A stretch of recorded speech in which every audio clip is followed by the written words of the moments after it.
Okay, so today we're going to learn how to make a basic dubstep wobble using the plugin Massive. Now you're going to want to just load that up. This may take a little bit for me, because not. Okay, now my one is a little too big for my screen and it cuts off down here, but we're not going to use any of this down here, so it doesn't matter. This is just going to be the basics. Now you're going to want to go to pitch on your first oscillator. You're going to want to make it -12.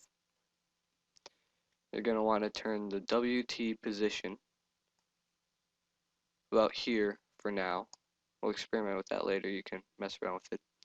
You're going to want to click on this 5 LFO here. You're going to want to go down here and you have this list of waves. You're going to want to choose first one. Okay. And then you're going to want to click on sync, so that's highlighted, and then change this to about 4. It doesn't really matter, that just changes the speed of the wobble.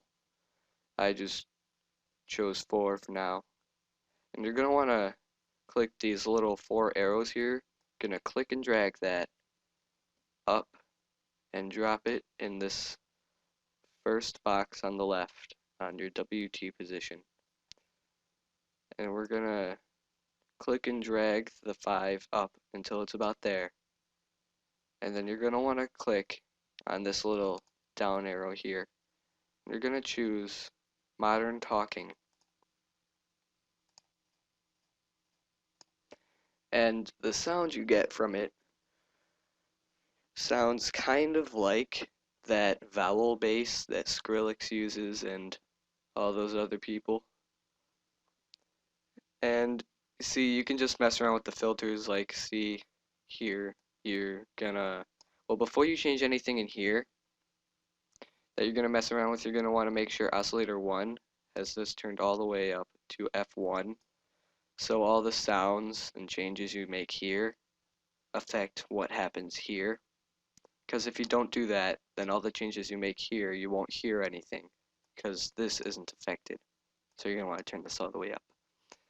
And then, just a little experiment, you're going to want to go choose low pass for cutoff, leave it like that, I suppose, for now.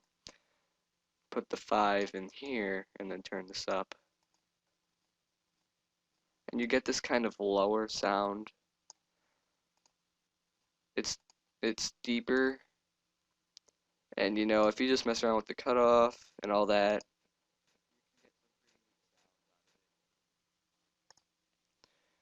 and yeah, a lot of this you can just experiment with, see what you can get.